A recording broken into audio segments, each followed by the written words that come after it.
নমস্কার বন্ধুরা, কেমন আছেন সবাই? উজ্জয়িনী রান্নাবান্নাতে আবারও হাজির হয়ে গেছে আপনাদের সামনে নতুন আর একটি ভিডিও নিয়ে। তো দেখুন, আজকে আমি রুই মাছ রান্না করব। রুই মাছের ঝোল অথবা রুই ফিশ কারি, যেটা খুশি আপনারা বলতে পারেন।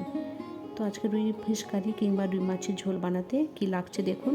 প্রথমে আমি এখানে রুই মাছ নিয়েছি। রুই মাছে এবার নুন আর হলুদ মাখিয়ে দেবো।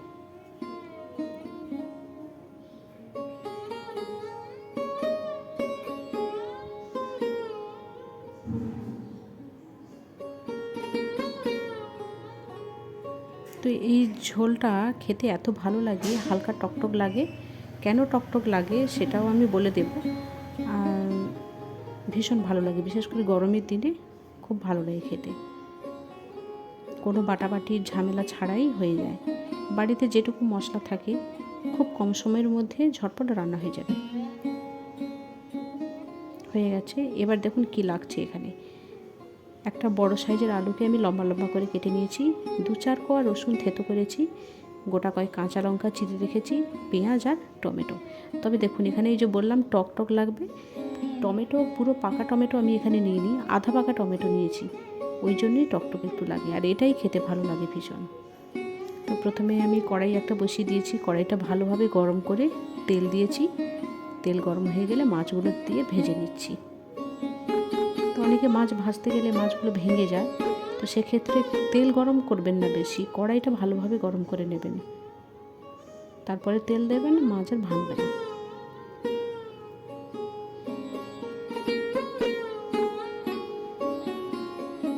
উল্টে পাল্টে মাছগুলো ভালো করে লাল করে ভেজে নেব।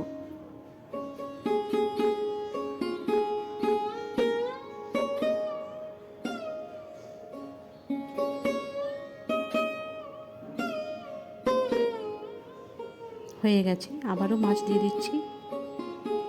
এবার এই মাছটা ভাজা হতে হতে আমি একটা মশলা রেডি করব। একটা বাটি নিলাম, তাতে দিচ্ছি 1/2 চামচ হলুদ গুঁড়ো, লঙ্কার গুঁড়ো, সামান্য জিরে গুঁড়ো, আর জিরে গুঁড়ো যতটা নিলাম তার থেকেও কম নিচ্ছি ধনে গুঁড়ো। এবার অল্প জল দিয়ে মিশিয়ে নেব।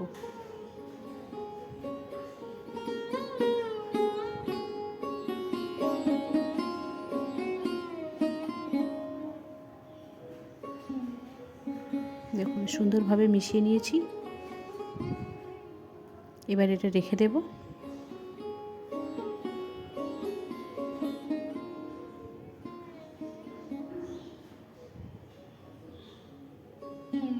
ততক্ষণে মাছটাও অনেকটা ভাজা হয়ে গেছে। একবার উঠে দেখব।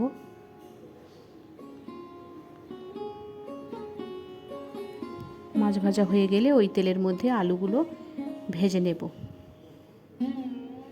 অল্প লবণ দেব, দিয়ে একটু হালকা লাল করে আলুগুলো ভেজে তুলে নেব।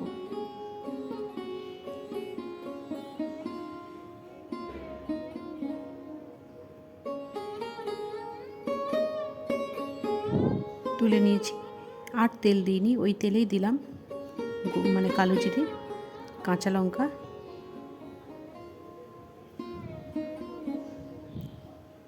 লঙ্কা ভাজার গন্ধ বের হলে দিয়ে দিচ্ছি থেতো করে রাখা রসুন,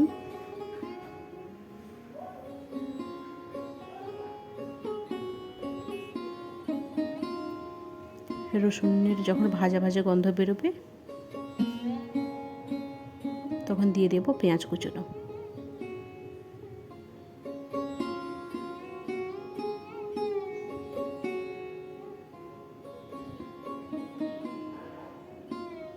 পেঁয়াজটা হালকা লাল করে ভেজে নেব।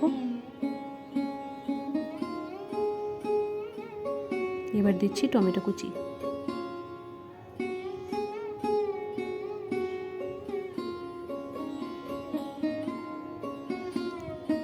দেখুন, অনেকটাই গলে গেছে। এবার ওই যে আগে থেকে মশলা যেটা রেডি করে রেখেছিলাম সেটা দিয়ে দিচ্ছি।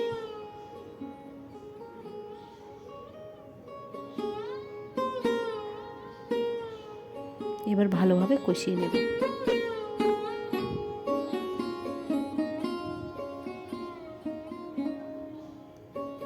এবার এই মশলা ধোয়া জল সামান্য পরিমাণ বাটি ধুয়ে দিয়ে দিচ্ছি।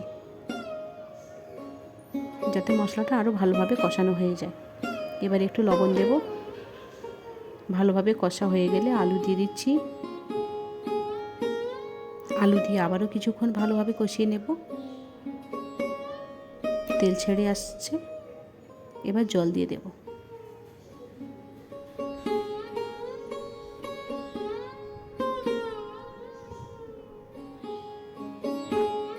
আর সামান্য একটু জল দেব, দিয়ে ঢাকা দিয়ে দেব। ঝোলটা ফুটে উঠেছে এবং আলুগুলো সেদ্ধ হয়ে গেলে মাছ দিয়ে দেব। আলু সেদ্ধ হয়ে গেছে, এবার মাছ দিয়ে দিচ্ছি, দিয়ে সামান্য একটু ফোটাবো।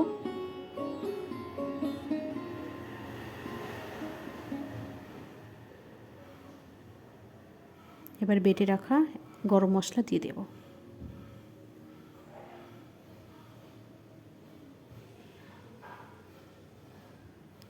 কিছুক্ষণ পরে নামিয়ে নেব। তো কেমন লাগলো বন্ধুরা, অবশ্যই কমেন্ট করে জানাবেন।